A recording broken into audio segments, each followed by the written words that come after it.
Hey everybody, Dr. Stryker back with a little more information about what our office does as far as treating obstructive sleep apnea. And we explained a little bit on the last video. And if you didn't see that, go back and watch it with Lance.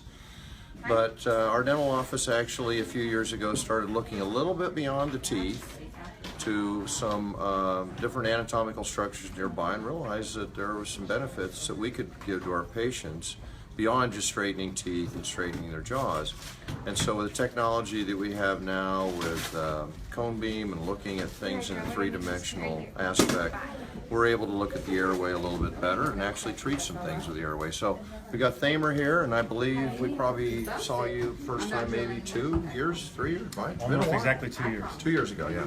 And you had had some treatments for your sleep apnea problem. Surgery, CPAP maybe was tried, and those things just weren't proving successful. Didn't tolerate the CPAP well. The surgery was very painful and didn't really seem to do very much good for very long. So when we moved here from Virginia, my son was getting his braces done here. I kind of heard about that this might be an option and thought it was worth exploring.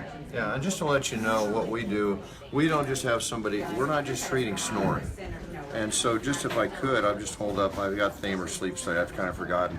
But we actually send off a study that's done and read by a board certified sleep physician. And I won't go into all the details of that, but basically on your original study, it wasn't like you had that many episodes per hour that you weren't breathing, but your oxygen levels were spiking down quite a bit. I was looking at your graph, and at one point it went down to almost 80%. For those of you who don't know, 95 and above is pretty standard at our elevation. 80% or low 80s would be like you're sitting around at 16,000 feet in elevation and just kind of sucking for air. And so, anyway, so we fabricated an appliance. I think you got the Narval appliance, I can't recall for sure. And have you found that comfortable to wear or easy to wear, or any problems with it? Or? It was even more comfortable actually than I thought, because I think there was some concern, let's be really gradual in your adjustments, because it's adjustable, which is good. If I felt it wasn't working, I could put a little longer piece in to the adjustable jaw, but I didn't have any pain at all. Even with getting used to it, I didn't have any pain. I think really the best part was, you have 80% oxygen at night. You try to go to work the next morning. When I would try to go to work the next morning, I'm not really able to concentrate a lot.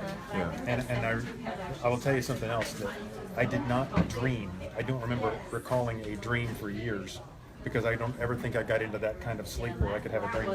Yeah, I think I recall you telling us that you were dreaming for the first. We've had that happen with other patients. I'm dreaming again, so that's great. It's mostly good.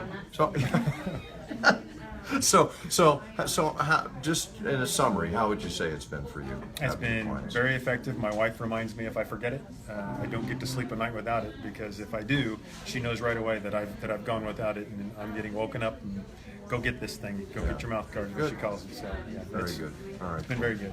Well, we appreciate you sharing your story, and I hope it sheds some light on people out there that have a problem, and they just don't know there's a solution available to them. So appreciate you sharing that with us. Thanks again. And it's cordless. It's cordless. Yeah. Portable. All right. Thank you.